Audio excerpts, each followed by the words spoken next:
అక్క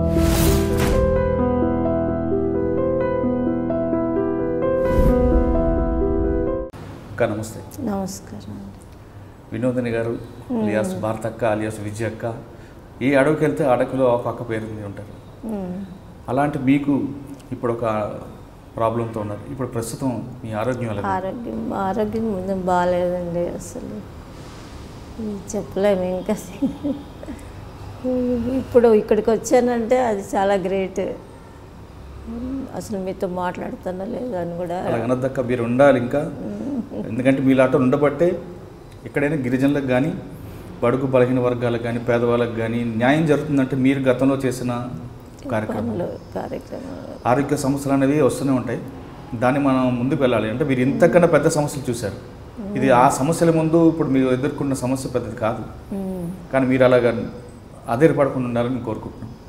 సరే, అసలు విషయం ఇంటర్లోకి వస్తే సికింద్రాబాద్ మారేడుపల్లిలో పుట్టిన వినోదిని గారు సిటీ కల్చర్కి అలవాటు పడకుండా అటు మీరు ఇటు పేదవారి వైపు ఎందుకు చూడాలనుకున్నారు? అడవిలోకి ఎందుకు వెళ్ళాలనుకుంటున్నారు?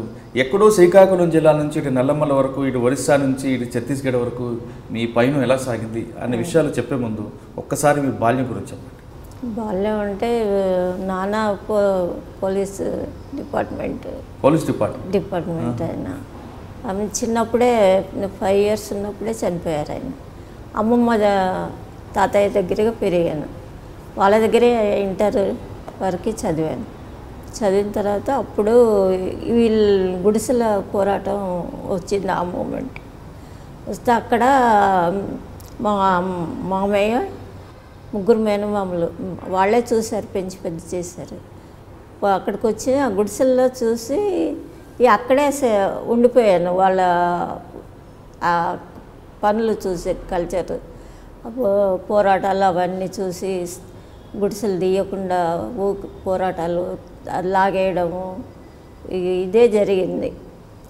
అక్కడ పనిచేశాను. చేస్తే అక్కడ చాలామంది పిల్లలు గుడిసెలు ఎక్కడెక్కడి నుండో బీదవాళ్ళు వచ్చారు కాబట్టి ఆ పిల్లలకు చదువు లేకుండా ఊరికి అట్లా తిరగడము ఉన్నారు. అక్కడ ఒక స్కూల్ పెట్టాము.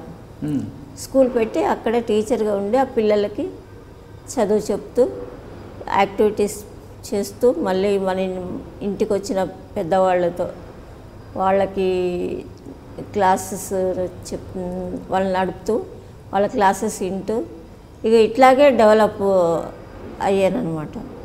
అవుతున్న క్రమంలో హాస్టల్ పెట్టాము, వయోజన విద్య పెట్టాము. ప్రతిదీ అసలు ఒక నిమిషం ఖాళీ లేకుండా ప్రతి యాక్టివిటీస్లో పాల్గొంటూ వచ్చాము.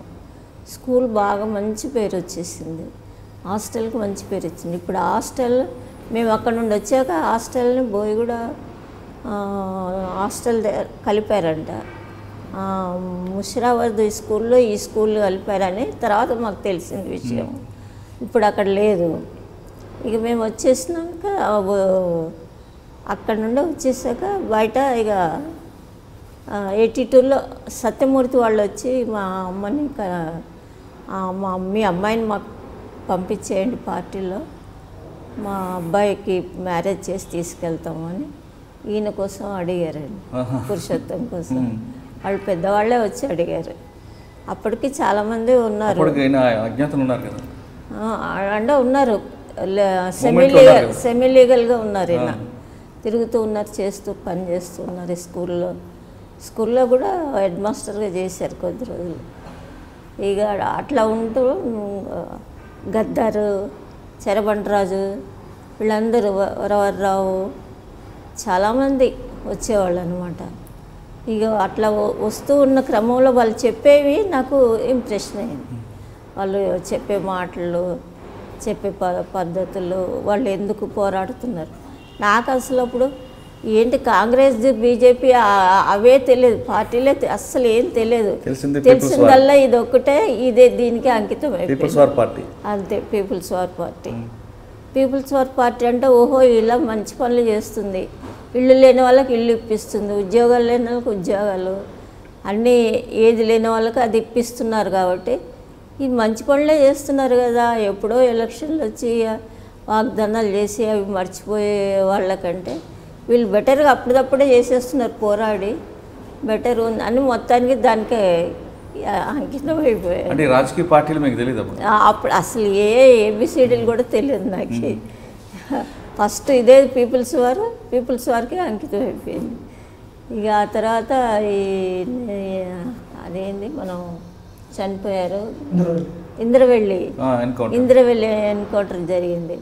దాని విషయంలో కొంచెం పోరాటాలు అవి కరపత్రాలు రాసి పంపడము ఇవన్నీ ఆ మూమెంట్లో చేసినాం కొన్ని. ఆదిలాబాద్ ఇంద్రవెల్లి అది ఫస్ట్ మేము అక్కడ గుడిసెలు వేసిన కొత్తలోనే అది జరిగిందనమాట. ఇక అక్కడ అందరూ ఇక పిల్లలు అడల్ట్ ఎడ్యుకేషను పెట్టాము. ఎట్లా అంటే స్కూల్ పిల్లల కంటే బెటర్ వచ్చేసేవాళ్ళు. నేను స్కూల్ నుండి రాకముందే వచ్చి కూర్చునేవాళ్ళు అనమాట చదువు కోసం. ఎందుకంటే మేము ఊరు వెళ్తే ఊర్లలో నుండి వచ్చిన వాళ్ళే కదా అంతా పల్లెటూరు వాళ్ళు. మేము ఊరు వెళ్తే ఏ చెట్టో పుట్టో బిల్డింగో స్టేషనో చూసి దిగేవాళ్ళం. ఇప్పుడు పేరు చదివి దిగుతున్నాం మేము. మీరు చూస్తున్నారు ఐ డ్రీమ్ న్యూస్ని. మీరు చూస్తున్నది ఐ డ్రీమ్ న్యూస్.